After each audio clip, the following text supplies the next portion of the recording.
Good day and welcome to my video today. My name remains Chekube Madichie. In this video, I will be showing us how to perform or estimate a vector autoregressive model. Okay, a vector autoregressive model, as we all know, is a time series model. It's a model of time series where variables are being endogenized, so where each of the variables under consideration is considered an endogenous variable. Okay, and here is our work file. The work file is ready. We have 4 variables here, as I'm pointing at them now.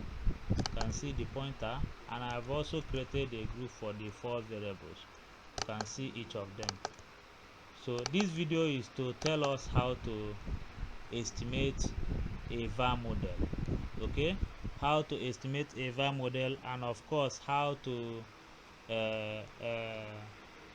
generate p-value from an estimated VAR model. Okay, now the starting point of this analysis is to determine the optimal lag length. Okay, to determine the optimal lag length. Now the data structure here is, our data is on quarterly form, because we have quarterly data on an informal lag selection method. We usually go for lag up till 4 to 8 lags, okay, in quarterly data, while for annual data sometimes we go for 2 lag 2, and for monthly data we lag up to 12, up to 24, and so on and so forth. So what do? We start with lag selection, and for you to go into lag selection you must start with estimation of VAR estimation. So we go to proc here, we move to make vector autoregression. Okay, click on make vector autoregression. By default we have the endogenous variables, the variables we are working with.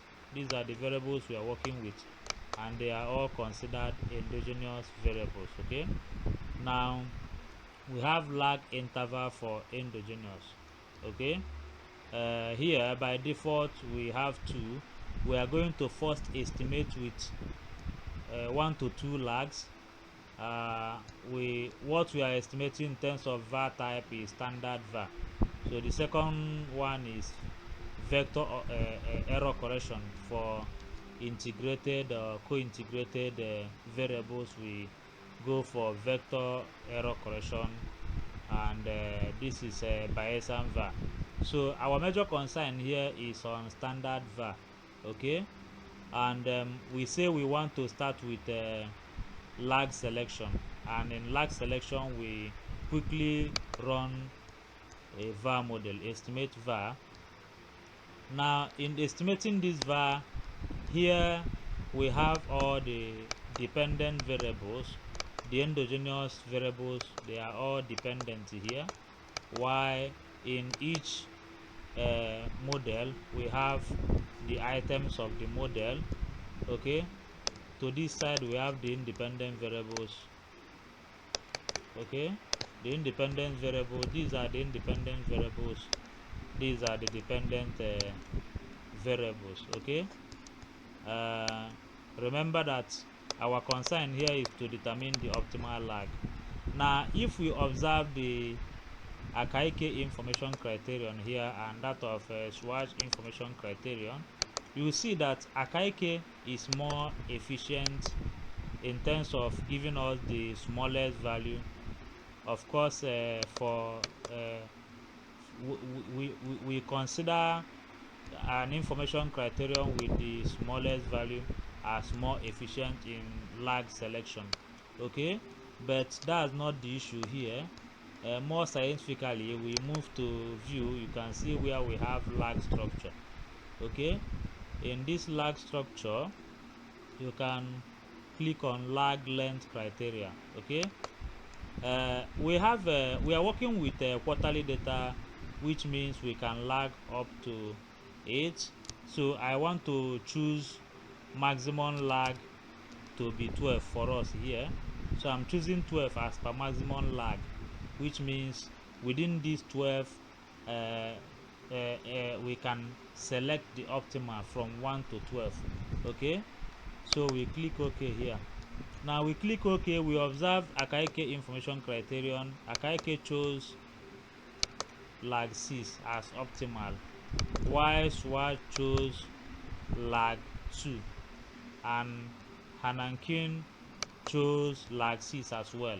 So now we look at the values we have here. The value indicated by Swatch information criterion is the highest value. The value is greater than the one of Akaike. Okay, and even though Akaike and Hanankin selected the same lag order, Akaike is still the smallest in value, so we are going for lag 6. Okay, now if we are choosing lag 6, another thing to take note of here is to ensure that the optimal lag given by any information criterion is not it does not have any problem of autocorrelation. And how do we ensure that? We ensure that by simply going to view again, and of course returning to going to residual test. From the residual test you can see autocorrelation ALM test. You can choose up to 12. Okay, and check. Okay, no serial correlation. We check at this lag. We see that at lag 6 there's no problem of auto correlation. We can now go back and re-estimate by adding lag 6 here. Okay, we add lag 6 here because we have determined that 1 to lag 6 is optimal. So with that we can